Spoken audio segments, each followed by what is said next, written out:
Hello viewers. So today we will discuss about prime minister. ठीक है। So prime minister and cabinet of ministers या council of ministers के बारे में आज हम डिस्कस करने वाले हैं। प्रेसिडेंट का एक अलग से जस्ट कवर करेंगे प्रेसिडेंट को, बट आज हम मेन फोकस हमारा पीएम पर होगा, राइट। सो पीएम मतलब कि प्राइम मिनिस्टर। फर्स्टली हम स्टार्ट करते हैं थोड़ा बैकग्राउंड को समझते हुए कि हम एक पार्लियामेंट्री फॉर्म ऑफ गवर्नमेंट में रहते हैं, राइट। मतलब हमारे देश का जो फॉर्म ऑफ गवर्नमेंट है दैट इज पार्लियामेंट्री। और पार्लियामेंट्री फॉर्म ऑफ गवर्नमेंट में क्या होता है, head of government and head of state अलग अलग होता है। सो हेड ऑफ स्टेट की बात करें तो वो होता है प्रेसिडेंट, जिसके बारे में हम दूसरे वीडियोस में कवर करेंगे, right. Now head of government कौन होता है, that is prime minister, right. That is prime minister. Government का हेड प्राइम मिनिस्टर होता है, क्योंकि प्राइम मिनिस्टर जो होते हैं वो रियल एग्जीक्यूटिव हेड होते हैं। ठीक है। प्राइम मिनिस्टर को और अलग टाइटल्स दिया गया है, लाइक डिफैक्टो, रियल हेड। इसी तरह से हम जानेंगे प्रेसिडेंट को जब कवर करेंगे कि प्रेसिडेंट को कौन सा टाइटल दिया गया है, राइट। नाउ सबसे पहले यदि हम कुछ फैक्ट्स की बात कर ले, वैसे मैं पीएम से रिलेटेड कि जस्ट स्टार्टिंग से लेकर अभी तक कौन से पीएम जस्ट रह चुके हैं इंडिया के, उनको कवर करूँगी। और वो बहुत ही इंटरेस्टिंग वीडियो होने वाला है, बहुत सारे पीएम से रिलेटेड चीज़ें हम जानने वाले हैं। तो मेरी वो वीडियो जब अपलोड होगी तो आप देखना, जस्ट मिस मत करिएगा, because that is most important one. ठीक है। क्योंकि वो क्रोनोलॉजी की क्वेश्चंस पीएम से मोस्टली क्रोनोलॉजी वाली क्वेश्चंस बनती है कि पहले पीएम कौन थे, उसके बाद कौन बने। और जस्ट ये क्वेश्चन बहुत फ्रिक्वेंट टाइम पूछा जाता है। सो यहाँ पर सिर्फ मैंने भी एक फैक्ट को कवर करा है कि लॉन्गेस्ट सर्विंग पीएम की बात करें तो that is Pandit Nehru, right. Pandit Jawaharlal Nehru. जैसे कि आज 14 कल जस्ट 14 नॉब होने ही वाला है, थोड़े ही टाइम में। अभी जस्ट 11:30 समथिंग हो रहा है, मतलब 12 हो ही जाएगा। तो 14 नॉब को जस्ट हम सेलिब्रेट करते हैं चिल्ड्रंस डे एंड या obviously the birthday of the Pandit Jawaharlal Nehru. So I feel glad कि मैं प्राइम मिनिस्टर को तब कवर कर रही हूँ इस सीरीज़ में। Okay. So now move. So अब हम बात कर लेते हैं appointment of PM. So appointment of PM, this is done by president. President appoint करते हैं पीएम को, किसके तहत। सो इंडियन कॉन्स्टिट्यूशन के आर्टिकल नंबर 75 सब क्लॉज 1 के तहत प्रेसिडेंट पीएम को अपॉइंट करते हैं। ठीक है। टेन्योर क्या होता है, प्लेजर ऑफ प्रेसिडेंट, मतलब प्रेसिडेंट जब तक चाहे तब तक रह सकता है, रह सकते हैं पीएम। बट ऑब्वियसली देखा जाए तो 5 साल के टेन्योर तक रहते हैं, राइट। बट उसके बीच में यदि पीएम रेजिग्नेशन दे देता है तो किसे देगा, तो जिसने उसे अपॉइंट करा है। सो यदि पीएम अपना रेजिग्नेशन देना चाहता है तो वो प्रेसिडेंट को देगा। और जैसे ही वो प्रेसिडेंट को अपना रेजिग्नेशन देंगे तो उसके साथ ही पूरा लोकसभा जो है वो डिसॉल्व हो जाएगा, राइट। मतलब मिनिस्टर ऑफ काउंसिल के साथ पूरा का पूरा लोकसभा डिसॉल्व हो जाएगा। बट यहाँ पर मोस्ट इम्पॉर्टेंट चीज़ है कि यदि कोई एक मेंबर ने या कोई एक मिनिस्टर ने जस्ट रेजिग्नेशन दिया है तो पूरा का पूरा लोकसभा डिसॉल्व नहीं होगा, सिर्फ एक सीट वैकेंट होगा। बट यदि प्राइम मिनिस्टर दे देती है तो पूरा का पूरा लोकसभा डिसॉल्व हो जाएगा काउंसिल ऑफ मिनिस्टर के साथ, right. So this is the most important.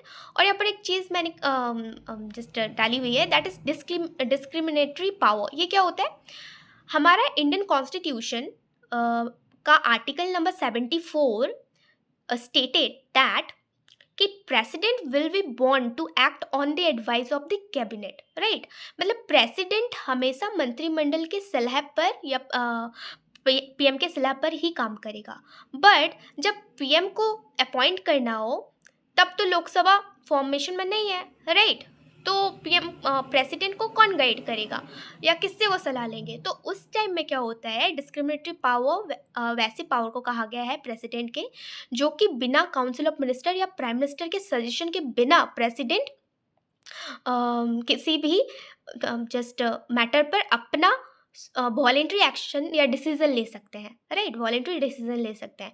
तो मान लेते हैं कि किसी भी पार्टी को मेजॉरिटी नहीं मिली, ठीक है, लोकसभा इलेक्शन में, तो उस टाइम में जो प्रेसिडेंट होंगे वो देखेंगे कि किस पार्टी को सबसे ज़्यादा सीट मिला है, वोट मिला है, और उसके अकॉर्डिंग टू उस पार्टी के जस्ट जो पॉपुलर मेंबर होगा उसको वो पीएम के लिए अपॉइंट कर देंगे। और ये डिपेंड करता है, बेसिकली यही होता है, जिसको ज़्यादा जिस पार्टी को ज़्यादा वोट मिला हुआ होता है उसी को वो जस्ट फॉर्म करने के लिए, गवर्नमेंट में आने के लिए जस्ट अपॉइंट कर देते हैं उसके पॉपुलर लीडर को, राइट? सो ये डिस्क्रिमिनेटरी पावर होता है। और या तो वो चाहे किसी को भी चाहे तो वो बना सकते हैं प्रेसिडेंट उस टाइम में, क्योंकि ये उनका डिस्क्रिमिनेटरी पावर होता है, right? Now moves to power and functions. तो सबसे ये किसके पावर के बारे में हम बात कर रहे हैं? प्राइम मिनिस्टर, क्योंकि हम प्राइम मिनिस्टर पढ़ रहे हैं, ठीक है? सो प्राइम मिनिस्टर का फंक्शन या पावर के बारे में हम जान लेते हैं। पहले executive power, so act as head of the council of minister. Council of ministers के हेड होते हैं, राइट? ये उनका एग्जीक्यूटिव पावर है। आर्टिकल नंबर 74 सब क्लॉज 1 बात करता है कि प्रेसिडेंट एक्सरसाइज, जो कि मैंने आपको भी बताया, ठीक है, कि president exercise executive power on the advice of PM and council of minister. मतलब पीएम और काउंसिल ऑफ मिनिस्टर के एडवाइस पर ही प्रेसिडेंट जो है वो कोई भी डिसीजन लेंगे या परफॉर्म करेंगे, राइट? प्रेसिडेंट खुद से कोई भी डिसीजन नहीं ले सकते हैं, बट ये उनका एक डिस्क्रिमिनेटरी पावर है जो कि उनको स्पेशल बनाता है किसी सिनेरियो में, किसी भी नेशनल इमरजेंसी के टाइम में या समथिंग एल्स, जैसे कि फॉर्मेशन नहीं हुआ, गवर्नमेंट कोई मेजॉरिटी में नहीं आई, तो उस टाइम में प्रेसिडेंट अपने विवेक के अकॉर्डिंग टू एक्शन ले सकती है, डिसीजन ले सकती है, राइट? नाउ यहाँ पर मैंने एक डायग्राम बनाया है छोटा सा, दैट इज जो सबसे अंदर में है। ये हम क्या समझने वाले हैं? इससे हम पीएम, कैबिनेट और मिनिस्टर ऑफ काउंसिल को समझने वाले हैं, राइट? जैसे कि मैंने आपको प्रीवियस वीडियोस में बताया था कि कैबिनेट जैसा कोई भी वर्ड नहीं है हमारे इंडियन कॉन्स्टिट्यूशन में मेंशन, राइट? ये एक अनफॉर्मल या इनफॉर्मल, जो भी बोले, ये एक वर्ड है, ठीक है? सो हम ये डायग्राम पर आते हैं। ये जो सबसे अंदर है ये पीएम है, राइट?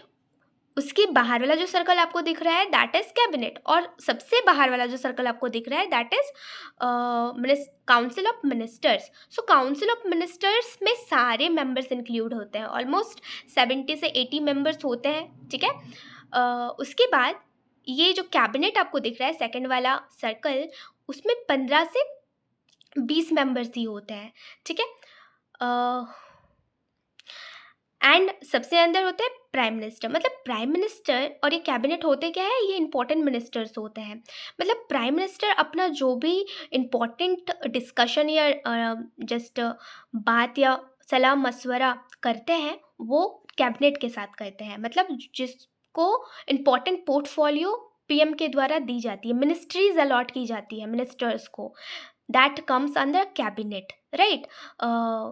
वो पूरे जस्ट काउंसिल ऑफ मिनिस्टर का 15% ही होना चाहिए। इससे रिलेटेड अमेंडमेंट भी है, मैं वो अलग से कवर करूँगी, ठीक है? सो अभी फ़िलहाल यही जानिए कि कैबिनेट जो होता है वो पीएम के द्वारा एलोकेटेड पोर्टफोलियोज होता है जो इंपॉर्टेंट मिनिस्ट्रीज दी जाती है।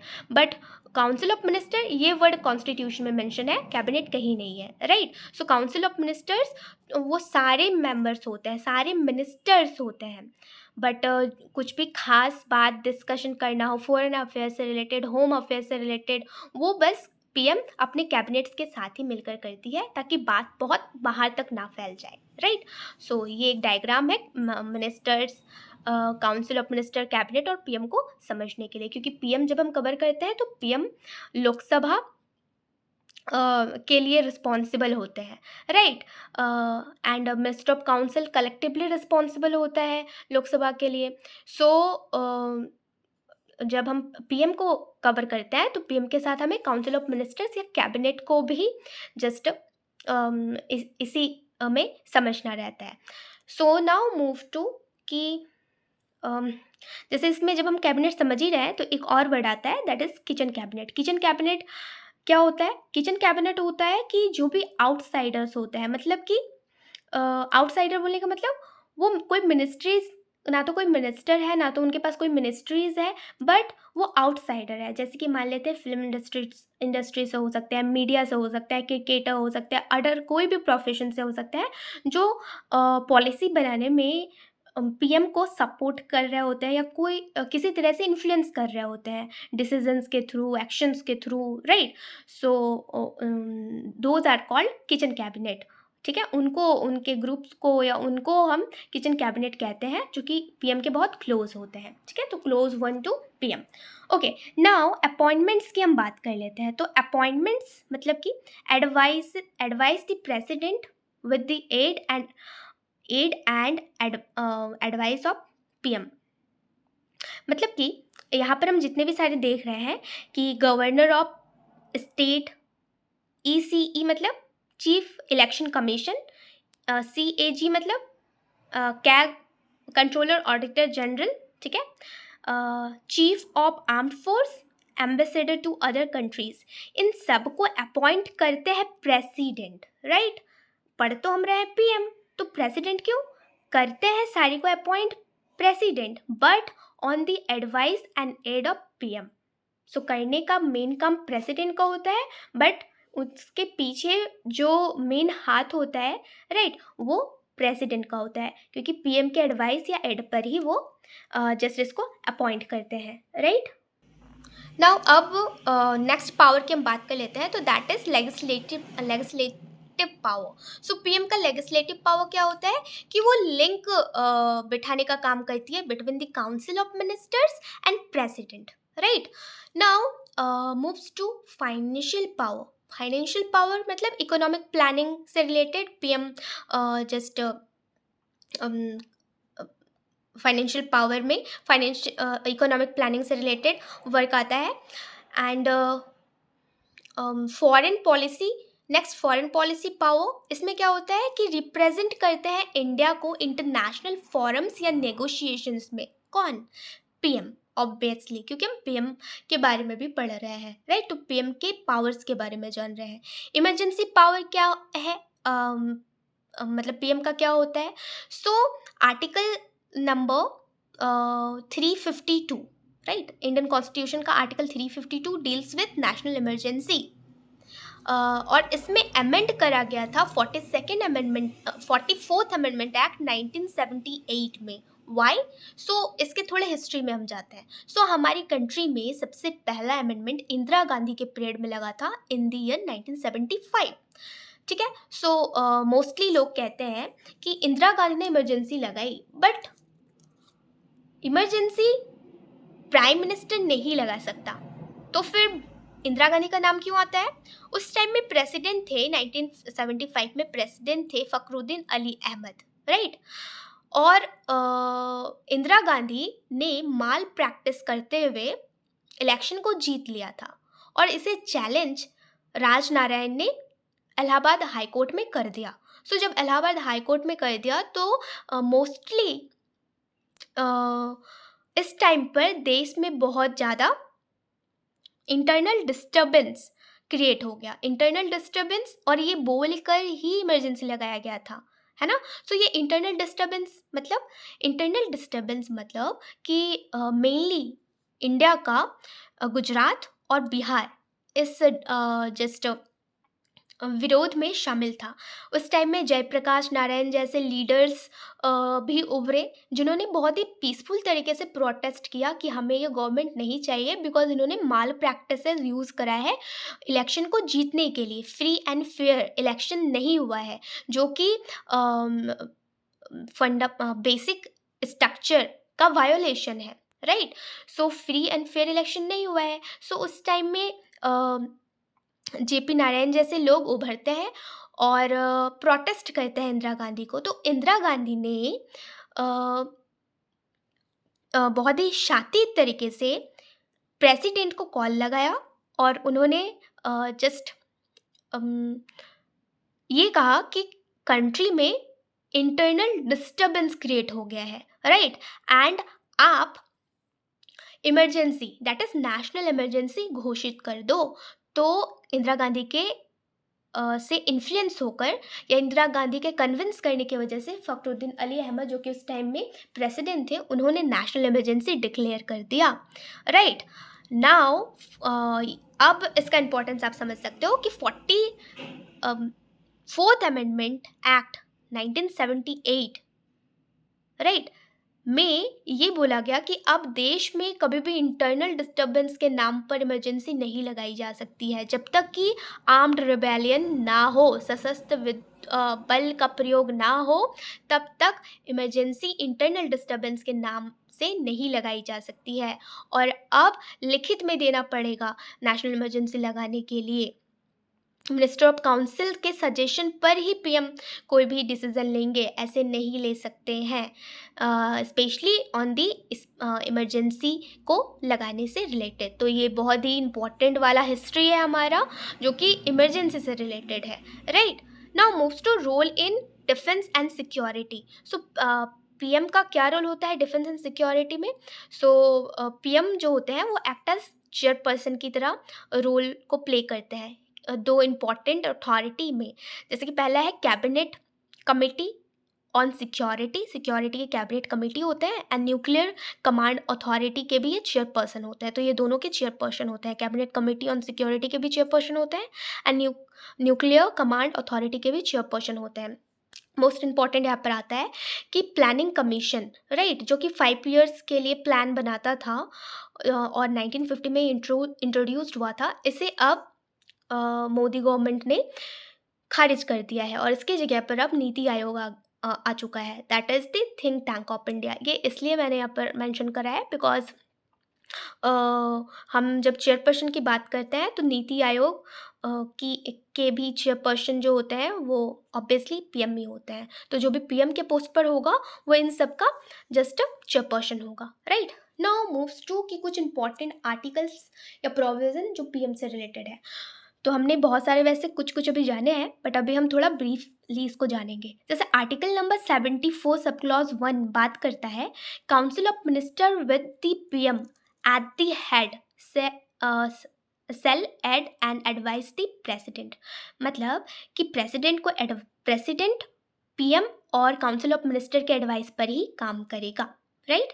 Bond president will be bound to act on the advice of the cabinet of ministers and PM. ठीक है। तो ये आर्टिकल नंबर 74 सब क्लॉज 1 कहता है।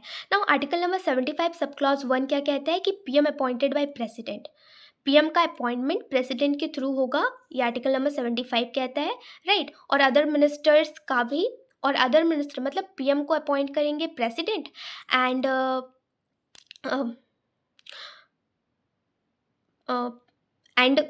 जो अदर जो मिनिस्टर्स हो गए उनका अपॉइंटमेंट कैसे होगा? तो उनका अपॉइंटमेंट पीएम के एडवाइस पर होगा कि पीएम जिनको बोलेंगे कि इनको जस्ट मेरे को अपने कैबिनेट में रखना है या मिनिस्ट्रीज बनानी है, तो पीएम के सजेशन पर या एडवाइस पर प्रेसिडेंट उनको मिनिस्टर का ऑफिस दे देंगे।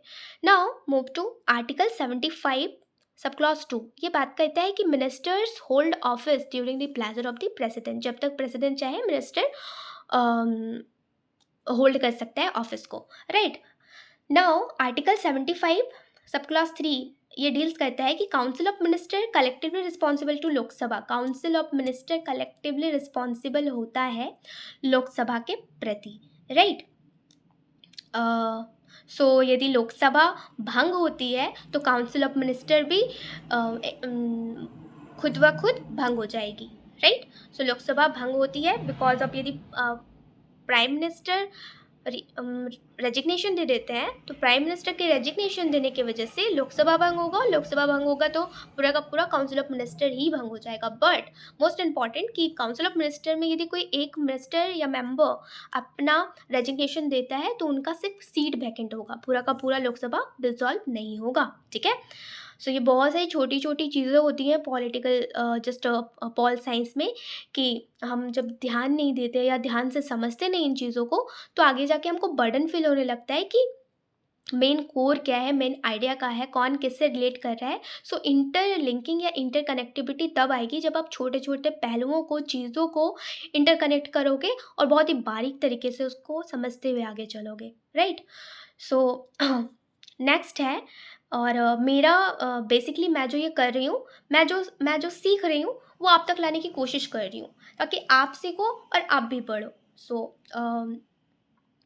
ग्रोथ रुकना नहीं चाहिए, है ना। So okay, now next is article 75 sub clause 4। ये कहता है कि ministers must have an oath of office and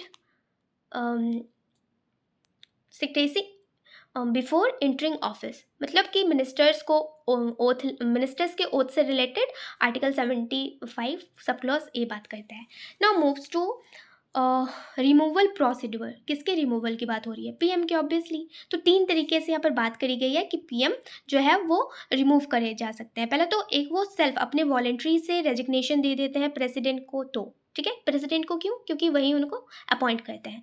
दूसरा, कॉलिजन गवर्नमेंट या तो कॉलिजन पार्टी है, तो कॉलिजन पार्टी में यदि कोई एक पार्टी अपना हाथ पीछे खींच लेगी तो ऑटोमेटिकली सपोर्ट के लॉस के वजह से लोक पीएम जस्ट पीएम और पूरा का पूरा लोकसभा भंग हो जाएगा, राइट। तो पीएम को जब लोकसभा भंग हो जाएगा या मेजॉरिटी नहीं रहेगी, तो मेजॉरिटी के ना रहने की वजह से प्रेसिडेंट को उनको जस्ट हटाना पड़ेगा या लोकसभा को डिसॉल्व करना पड़ेगा। सो नाउ तीसरा पॉइंट हो सकता है कि no confidence motion. No confidence motion basically opposition parties लाती है ना, कि मेजॉरिटी नहीं है पार्टी में, और ये बात वो प्रेसिडेंट तक ले जाती है। देन प्रेसिडेंट पीएम को कहते हैं कि आप अपना मेजॉरिटी मतलब पेश करो। यदि मेजॉरिटी नहीं पेश होती है तो फिर आपको हटाया जाएगा, और जैसे ही पीएम को हटाया जाएगा, साथ ही साथ उनके साथ आए हुए सारे के सारे मिनिस्टर ऑफ काउंसिल को भी हटा दिया जाएगा। भंग हो जाएगा पूरा का पूरा, है ना। क्यों भंग होगा? क्योंकि ministers of council of minister जो है वो पीएम के सजेशन पर या एडवाइस पर फॉर्म होते हैं, पीएम के साथ जस्ट वर्क करने के लिए, एग्जीक्यूटिव वर्क को परफॉर्म करने के लिए, that is why, right. So no confidence bill majority के एब्सेंस की वजह से लाया जा सकता है, या तो इस वजह से भी लाया जा सकता है कि जो भी रूलिंग गवर्नमेंट है वो वर्क प्रॉपरली नहीं कर रही है, तो बेसिकली अपोजिशन पार्टी के थ्रू ये लाया जाता है मोस्टली। नाउ अब कुछ हिस्टोरिकल इंस्टेंस के बारे में, एग्जाम्पल के बारे में हम जान लेते हैं कि कुछ प्राइम मिनिस्टर ऐसे रहे हैं, जैसे मोरारजी देसाई 1979 में इन्होंने रिज़ाइन दे दिया। वाई? वही सिचुएशन, वही सिनेरियो हुआ था कि मेजॉरिटी सिद्ध नहीं कर पाए, है ना। कॉलेजन गवर्नमेंट बना हुआ था, एंड जैसे ही कुछ पार्टीज़ ने अपना हाथ पीछे खींच लिया, तो जस्ट जनता पार्टी जो है वो को मजबूरन रिज़ाइन करना पड़ गया, क्योंकि पार्टी ने अपना हाथ पीछे खींच लिया। कॉलिजन से बना हुआ था, तो मेजॉरिटी के लॉस ऑफ मेजॉरिटी की वजह से मोरारजी देसाई को जस्ट अब पीएम पद से इस्तीफा देना पड़ा। उसी तरह से वीपी सिंह 1990 में भी उनके साथ भी नो कॉन्फिडेंस मोशन, मतलब वही अविश्वास प्रस्ताव, कॉलिजन गवर्नमेंट बना हुआ था, कॉलिजन गवर्नमेंट में कुछ पार्टियों ने अपना हाथ पीछे खींच लिया, तो पार्टी गिर गई, मेजॉरिटी सिद्ध नहीं हो पाया। सेम उसी तरह से अटल बिहारी वाजपेयी 1999 में, ये सबसे मतलब रिमार्केबल हम कह सकते हैं, एक हमारे इंडियन हिस्ट्री में ऐसा जस्ट हुआ था अभी तक का, कि सिर्फ ये एक वोट है ना, 1 वोट। सो 1 वोट से ये जस्ट हार जाते हैं। और इनका जो स्पीच है उस टाइम का दिया हुआ, जस्ट मेरे को थोड़ा रिकॉल नहीं हो रहा है कि जनता आती है जाती है, सत्ता बनती है बिगड़ती है, या आप इसको राज्यसभा टीवी में देख सकते हो। उसमें बहुत अच्छे से बहुत पर्सनैलिटीज़ के स्पीचेस को मेंशन करा गया है कि चाहे, और अटल बिहारी वाजपेयी वैसे खुद में बहुत बड़े और अच्छे पर्सनैलिटी आज तक के इंडियन पॉलिटिक्स में रहे हैं, जिनका ऑपोजिशन हो या फिर अपनी पार्टी हो, सबके साथ बहुत ही मतलब प्यारा वाला बिहेवियर रहा है। और उनका स्पीच आप ज़रूर सुनिएगा कि उन्होंने उस टाइम पर ये कहा था कि उन्होंने कि चाहे कोई भी रहे, मैं रहूँ या फिर आप रहो गवर्नमेंट में, बट देश चलना चाहिए। तो दैट वाज़ वेरी नाइस, क्योंकि वो एक पोएट भी थे और पॉलिटिशियन भी थे, तो और एक सबसे इम्पोर्टेंट कि बहुत ग्रेट पर्सनैलिटी और एक गुड ह्यूमन बीइंग थे, राइट? सो एक इंसान बहुत सारे डायमेंशन के साथ यदि अपना सर्विस को कंट्रीब्यूट करे सोसाइटी में, तो आप सोचो कि वो बहुत सारे चीज़ों का मिश्रण उसके साथ है। तो वो उनकी सर्विस डिफरेंट होगी ऑब्वियसली लोगों से, अलग लोगों से, राइट? नाउ तो लास्ट यही है कि इन्होंने लॉस कर दिया ये बस एक सीट से, क्योंकि उस टाइम भी, इनके टाइम में भी जस्ट जो भी और कोलिशन में पार्टीज थी, उन्होंने अपना हाथ पीछे खींच लिया एंड नो कॉन्फिडेंस वोट लाया गया और एक सीट से ये इन हार गए, सिद्ध नहीं कर पाए अपना मेजॉरिटी लोकसभा में एंड इनको रिज़ाइन करना पड़ गया। So this is all about PM. और मोस्ट इम्पॉर्टेंट, पीएम का क्रोनोलॉजी वाला मैं वीडियो अपलोड करूँगी, उन उसको देखना मत भूलिएगा, बिकॉज उससे बहुत ही ज़्यादा क्रोनोलॉजिकल क्वेश्चन आते हैं। सो मैं पीएम्स क्रोनोलॉजी वाइज विथ उनका इम्पोर्टेंस कि उस टाइम में उन्होंने कौन से, उनके टाइम में क्या मेजर वर्क हुआ, राइट? सो हंसते रहिए, मुस्कुराते रहिए, पढ़ते रहिए और बढ़ते रहिए। Thank you, bye.